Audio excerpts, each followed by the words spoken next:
So companies with an organized culture, it also helps to improve on their public image and reputation.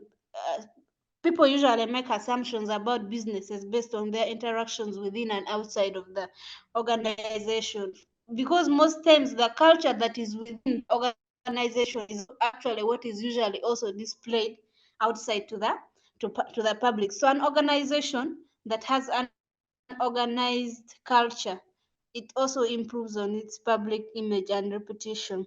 Then effective onboarding.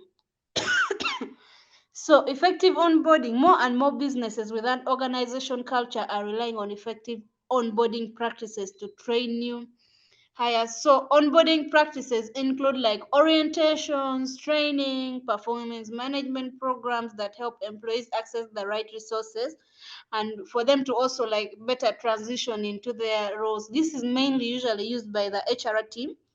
Okay, it helps to promote employees, it helps to promote loyalty and reduces the amount of frustration some employees experience, for example, when they don't have the right information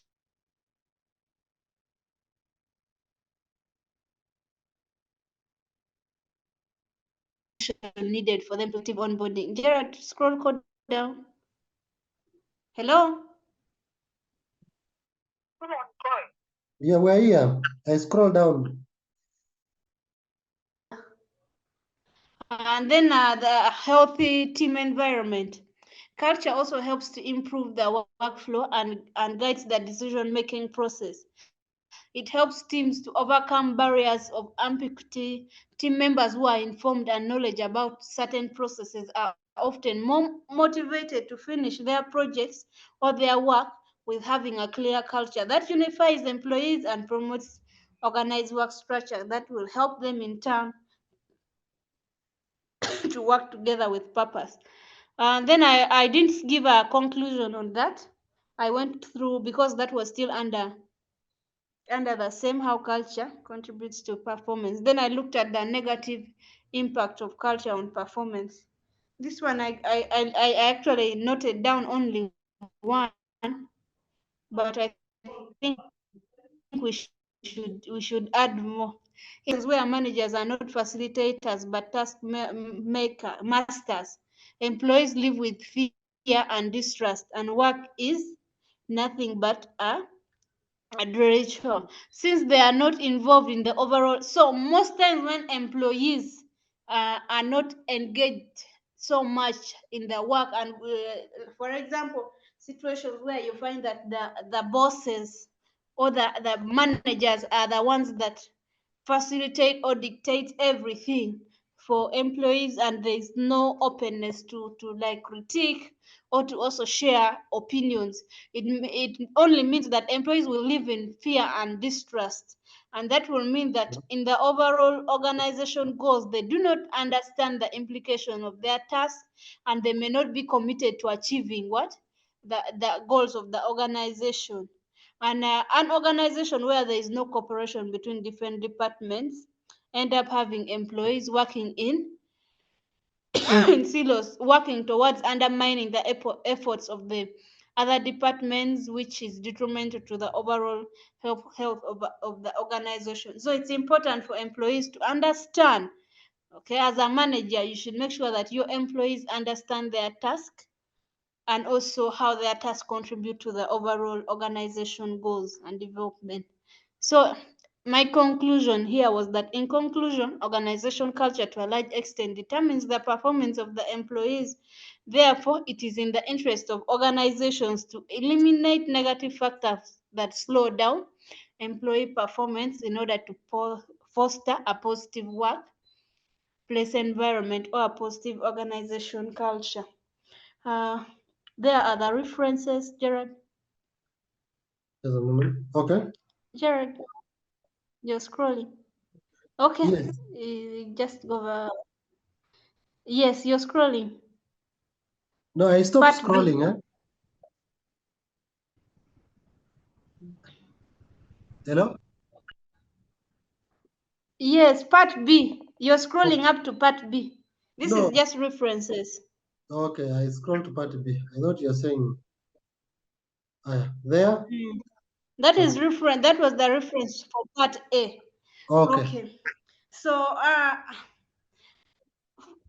so the first step I would take as a manager first is to reach a consensus on the current design culture. So before making moves to improve the company culture, I would establish some ideas of what the new culture Hello, would Jennifer, look please like. go ahead.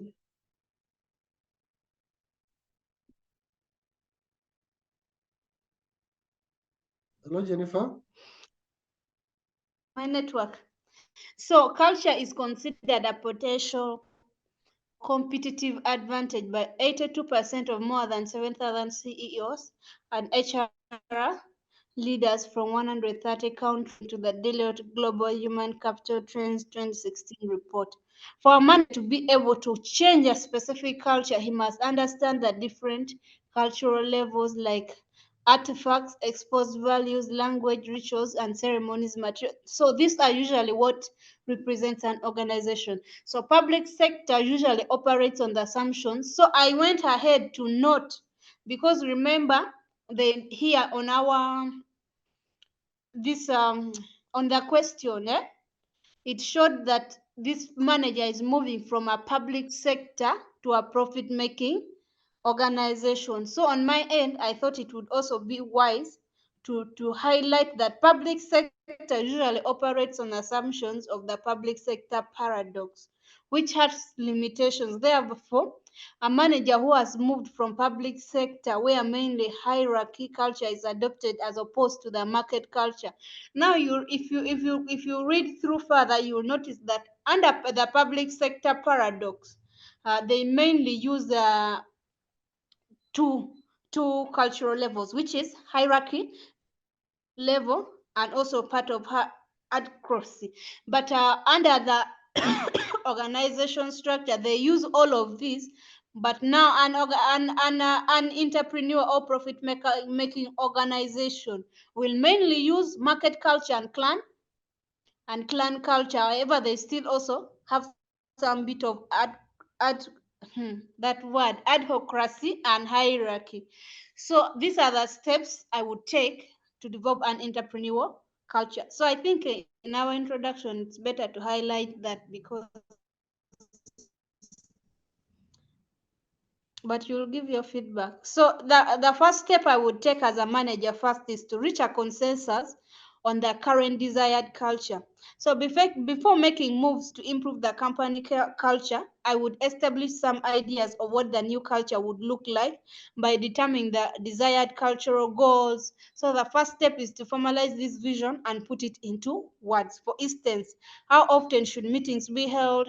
How should employees be empowered and trusted to make their own decisions? Do company leaders and managers encourage transparency? Should there be transparency and open communication?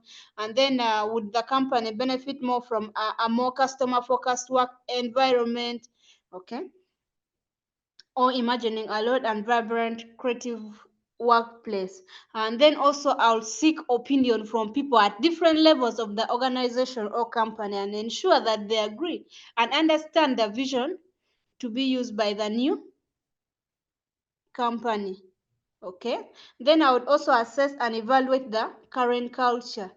Before, as I'm a manager who is moving from a public sector to an entrepreneurial uh, kind of setup, I'll also assess the company and determine which organization culture it follows, and then determine what changes it will mean and not mean for them, especially in terms of the communication, in terms of making profits, in terms of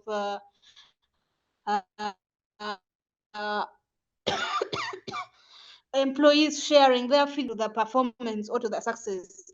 Then I'll also conduct a quick employee engagement survey, that is in terms of behavior tracking, to get how to motivate them, how passionate they are about the organization or company. Then analyze these results of how this culture would work in the actual sense if it's being implemented.